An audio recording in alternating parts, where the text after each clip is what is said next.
To Our Lady, yes, we have winners again. Yes, this is a cathedral dedicated to the mother of Jesus Christ. It all started here in 1163 AD, in the medieval times.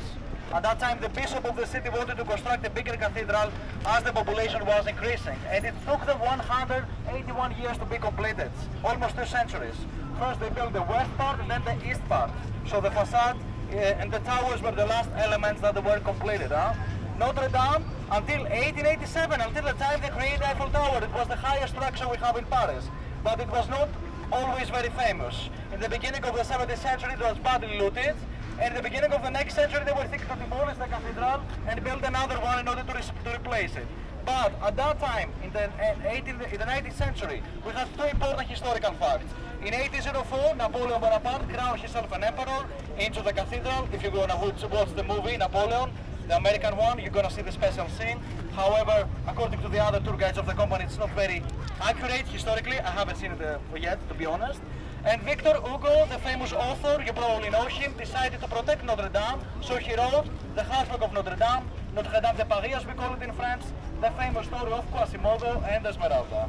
With the arrival of this book, Notre-Dame became really famous, and a huge restoration program occurred in the middle of the 19th century, like 170 years ago. If you take a look next to the towers, you see some sculptures. The long ones, we call them gargoyles, we're going to see them in about 30 minutes. And the standing ones, chimeras. All of these Gothic elements are not coming from the Dark Ages, they are coming from that period, from the middle of the 19th century. So they are quite new elements, this is what I'm trying to say. Now let's talk about the facades, some elements, very important that needs to be covered. Next time you're going to enter into the cathedral, you're going to find 3 main portals. Just in the middle from here we can see the biggest one, the Last Judgment Portal. Why we call it like this? Because Jesus Christ is like in the middle. He decides who's going to go to the heaven and who's going to go to the hell. This is how it works in Christianity, I'm afraid. Above the 3 portals there are 28 sculptures. Did you know that also these sculptures were beheaded in 1789 at the time of the French Revolution?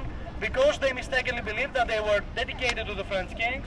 But in reality, these sculptures were dedicated to the kings of Judah, an ancient kingdom located in the Middle East, from Israel, from the 9th century BC. If you are a big fan of the history of Notre-Dame and you want to see the very first heads of the sculptures, you have to go to the Medieval Museum of Paris. This is where you're going to see the first heads of these sculptures. In the 80s, in the French capital, they were creating a building. When they were creating the foundations, out of the blue, they found the very first heads of these sculptures. Just like this, yes. Sometimes in France, things are happening like this. And above the sculptures, we can see the West Rose window in the middle.